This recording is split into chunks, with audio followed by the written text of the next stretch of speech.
Très ravi de vous retrouver dans cette édition du journal consacrée à la rétrospective de la semaine. Tout d'abord, voici les titres. 17 milicieux neutralisés, 9 autres capturés lors des affrontements jeudi dernier entre les FARDC et la coalition des miliciens de FRPI, FPIC et Codeco à Marabout, au sud de la ville de Bunia. Les services de renseignement ont déjoué un plan d'attaque de la résidence du gouverneur déchu de l'Ituri. 14 personnes sont déjà aux arrêts, annonce l'armée congolaise. Deux femmes ituriennes ont observé vendredi 23 avril dernier à sit-in devant les bureaux de la division provinciale des gens, familles et enfants pour l'arrêt immédiat de la guerre et des tueries à province de l'Ituri. À Marabout, l'armée congolaise annonce avoir neutralisé 17 éléments de forces négatives et capturé 9 autres après un combat l'opposant d'une coalition de miliciens FRPI, FPIC et Codeco. C'était le jeudi 22 avril dernier. Le porte-parole de l'armée, le lieutenant Jules Ngongo Chikoudi, appelle la population à faire confiance aux FARDC et pour éradiquer ces hors-la-loi de la province. Suivez. Les forces armées de la République démocratique du Congo ont lancé ce jeudi les opérations militaires contre une coalition de la milice FPIC, FRPI réfracteur et le résiduel de la milice Codeco-ALC.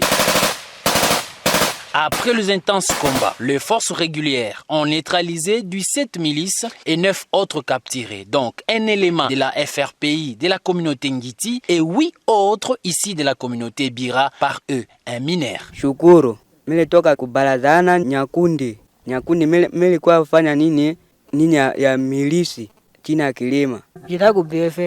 Walikuwa baibuduki ilikuwa babofera kwa bagiti. Wakavuka pala basa pika Nyakundi buziba. Walikuwa bi karibu desha ekelki. Kwamba ranga baki mbafele. Naza Mungiti, naza milisi FRPI, brigade Fatima Molea. Major Mandiri. Grâce à ces opérations éclairées sous la coordination du commandant secteur opérationnel Ituri, l'amiral Ejidengoy John, l'armée a pacifié totalement le village Marabout et la RN27, théâtre des opérations depuis le début de la semaine. Les opérations continuent dans la zone de Nyakoundé, retranchement ennemi où la population civile est prise en otage par ces hors-la-loi. Rappelons que la ville de Bunia et ses environs restent sous contrôle des forces armées de la République démocratique du Congo et hors menace, contrairement aux fausses rumeurs propagées par les ennemis de la paix.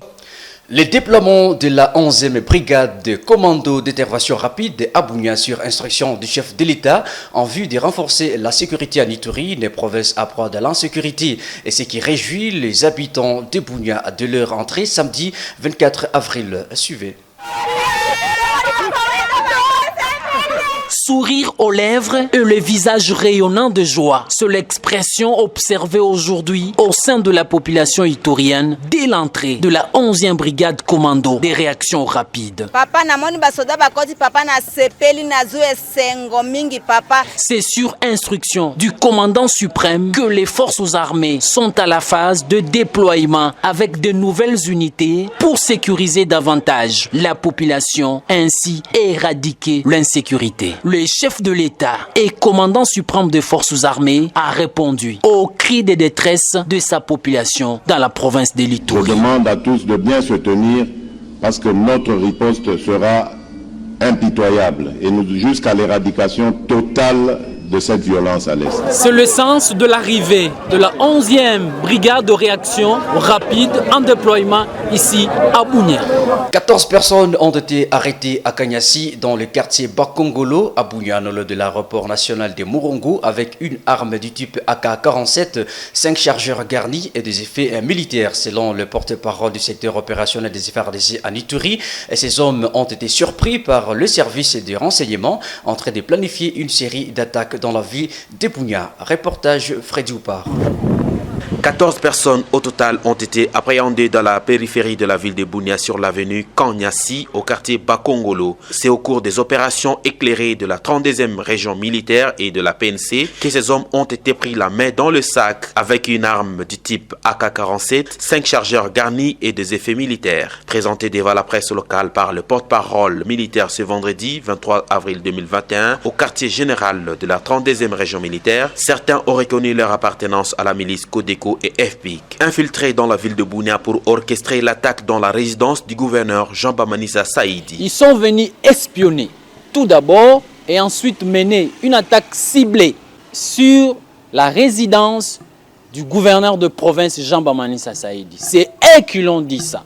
Nous saluons la collaboration de la population, mais aussi nous les appelons à continuer à collaborer avec les forces de défense et de sécurité, afin de mettre en place un bouclier infranchissable autour de la ville de Bunia pour étouffer toute forme de menace et toute forme d'infiltration pour la sauvegarde de la quiétude et la paix de notre province. Par ailleurs, cette arrestation intervient une semaine après l'attaque de Niara et l'on déplore plusieurs menaces de mort proférées par certains membres des groupes armés en Ituri à l'égard de l'exécutif provincial Jean-Baptiste Saïdi.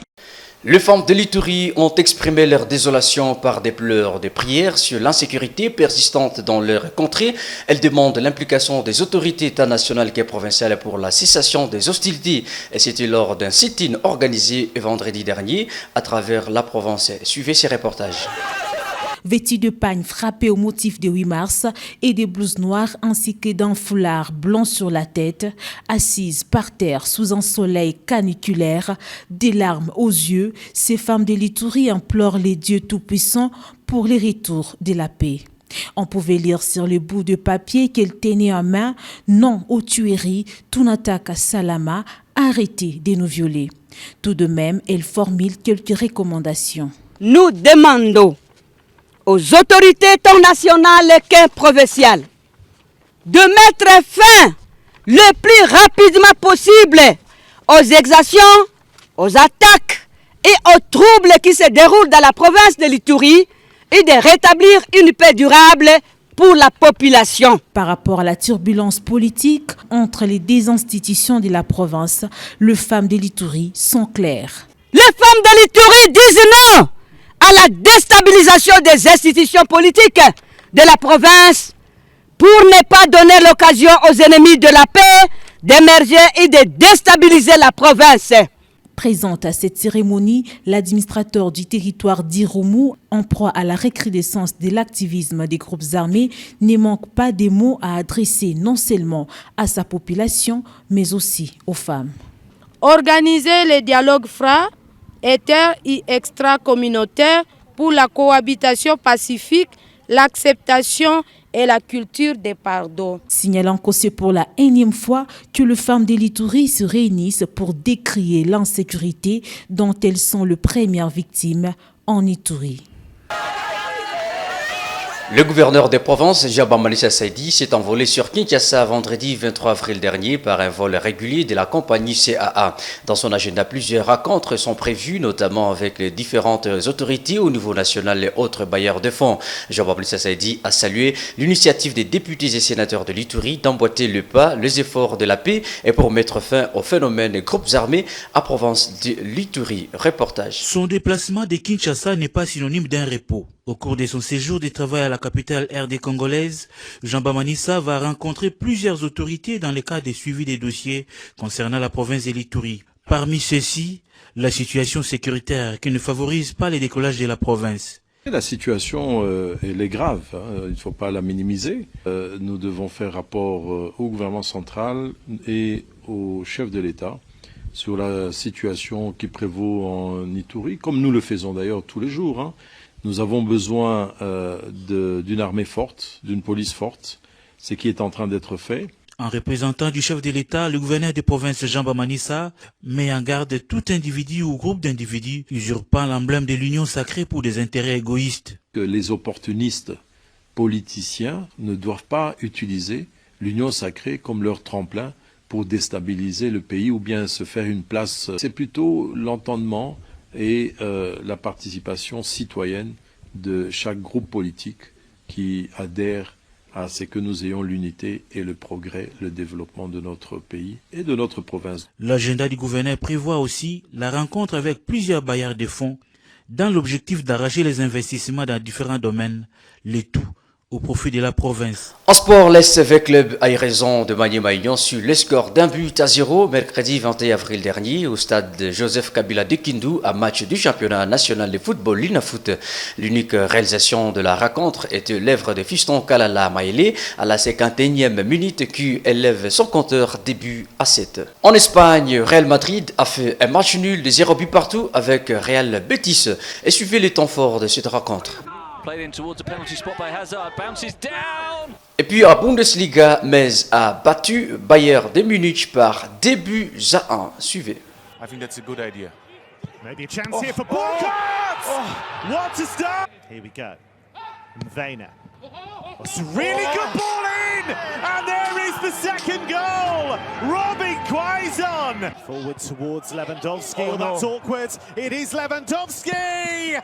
Well, he's making up for lost time. C'est la fin de cette édition Rétro Hebdo. Merci à toute l'équipe qui a concouru à sa production, sous la coordination d'Alain Moukoko, la supervision des massages Moukadi, la réalisation d'Adolphe Jedidja. Voici le rappel des titres.